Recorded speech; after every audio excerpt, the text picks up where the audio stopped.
right, welcome back. Week 13, part 2. Here we go. You know how we do it. The doghouse. Who's my dog? The beatdown, the breakout. We're going to run the 2-minute drill. We got it all for you right here. Week 13, super important, so listen up.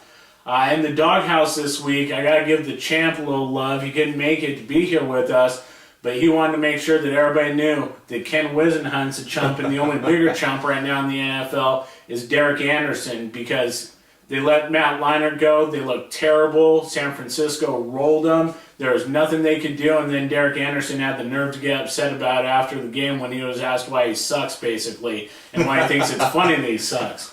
Derek Anderson, you suck. You're Ryan's chump for the week. I'm calling it in for him.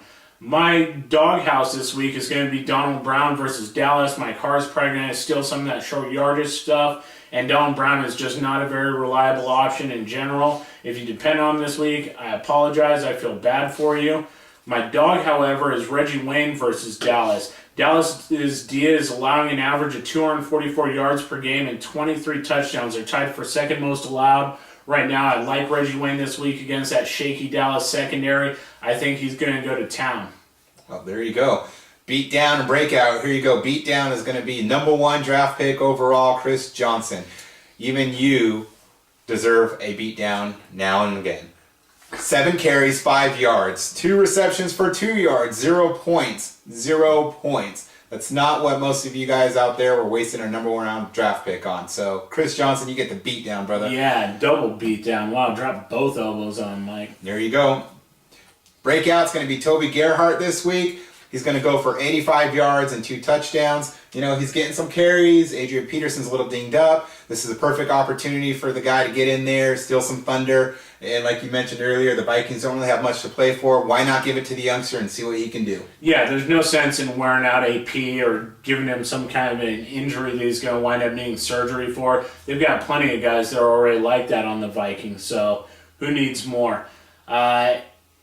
Right now, I guess we're going to go ahead and jump into the 2-minute drill, so I'm ready whenever you are. A little Thursday night football game going on, so we'll go ahead and get this thing done. Yep, we'll get back to action. Okay, 2-minute drill. This is our version of start or sit 'em. Here's where I'm going to go through every game of the week, pick out a player, and the big dog here is going to tell you whether to start or to sit. Let's go ahead and start it off with Saints versus the Bengals. How about T.O.? Yeah, I don't love T.O. this week, but he finds a way to get it done every week. I think you have to start him if you have to go with 3 receivers. He's a low 2, maybe a high flex this week, so I think you kind of have to go with him if you got 3 receivers in there. All right, Bears versus the Lions. How about Maurice Morris?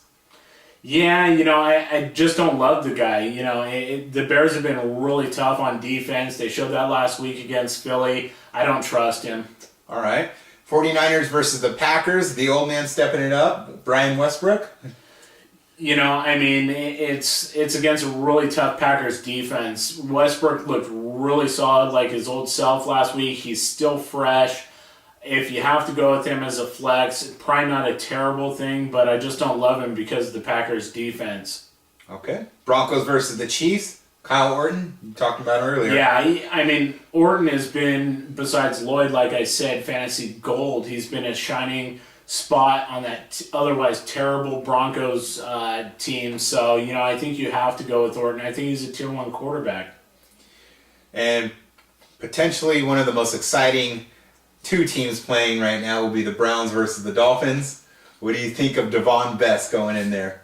I like Best against Cleveland. I think they're going to try to take away, you know, the stuff down the field, and I think that Henny's going to look for Best. He did last week. Best is a really quick guy. He makes a lot of play after he catches the ball, so I like Best as a flex. Okay. We have the Bills versus the Vikings. Fred Jackson. Yeah, against the Vikings, I mean, their defense for fantasy purposes has been garbage, but in reality, they're still a really stout defense. Fred Jackson, they're probably going to have to give him the ball to try to keep that defense off of Fitzpatrick. I would start him as RB2. Okay, Redskins versus the Giants. How about Eli Manning? Yeah, I think you have to go with Eli Manning. He's playing well again. He kind of hits those little slumps during the season, and I think he's playing well again, so I think you have to start him. Okay, Falcons versus the Buccaneers. Josh Freeman. Yeah, not against Atlanta. I don't like Freeman. I think he's at best a tier 2 quarterback this week. Unless you're really hurting at quarterback, I don't recommend Freeman at all. There's a lot of other guys I would go with over and above him. Okay. Jags visiting the Titans. Mike Sims-Walker. He's dinged up. I don't know if he's even going to go this week. If he does go this week against the Titans, Cortland Finnegan got his lights punched out, but didn't get a suspension. So I think it's going to be a tough day for him if he does play. So I would shy away from him. All right, next game we have Raiders versus the Chargers. How about Malcolm Floyd?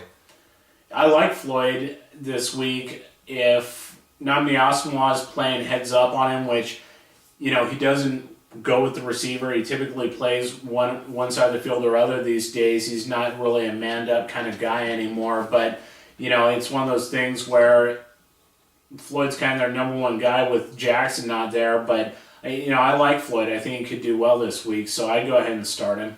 All right, we have the Rams versus Cardinals. The rookie Sam Bradford, what do you think? Yeah, Bradford's been hot. The Cardinals have not. So, I think you have to go with the guy if he's kind of right there with your other number one quarterback. Presumably you didn't draft him very high. He was just kind of a late round lotto ticket, and this might be where he pays off, is in week 13 where you really need him to. So I would trust Sam Bradford. He's looked really well in spite of this being his first year. Okay. I have the Cowboys versus the Colts. I'm going to throw out there Miles Austin. Yeah, I like Austin against that secondary of Indianapolis. Those guys are suspect, and Miles Austin is quick. They're going to have a hard time covering him, so I like him this week. All right, sounds great. And then Panthers versus the Seahawks. Jonathan Stewart, he's healthy now. I'm going to roll with Stewart. I've got him. Marion Barber's dinged up. I got Peyton Hillis, so I'm rolling with Stewart. He put up 98 yards, no touchdowns, but 98 yards last week. He looks like he's got his head right. But And the Steelers versus the Ravens, we have Ray Rice. Yeah, I don't like any running back against the Steelers straight up. I don't care, if it's Ray Rice, Barry Sanders. It doesn't matter. I don't like anyone against the Steelers defense. So I would sit him, maybe play him as a flex. Well said, well said. And then Monday night game, we have the Jets versus the Patriots. How about LT? Yeah, New England's defense is pretty shoddy, but LaDainian Tomlinson has been wearing down. He's probably like an RB2, maybe a flex again this week. You got to give the guy a chance. He does have playmaking ability. New England does give up the plays, but I would consider your other options first, and if not, then RB2 or flex him. All right, well, there you have it. 2-minute drill. Hopefully you were listening closely. If you heard your player be named out there, the big dog told you what to do. Feel free to contact us with your playoff questions, last-minute waiver wire options. Hit us up on Facebook, Twitter, email. You want to give them that address? Fantasy Football Fanatics at rockandmail.com. Be our friend on Facebook, and you can follow our tweets at FFF Tweets on Twitter. So come on back. See you. Playoffs, Week 14. Be there or be square. See you later.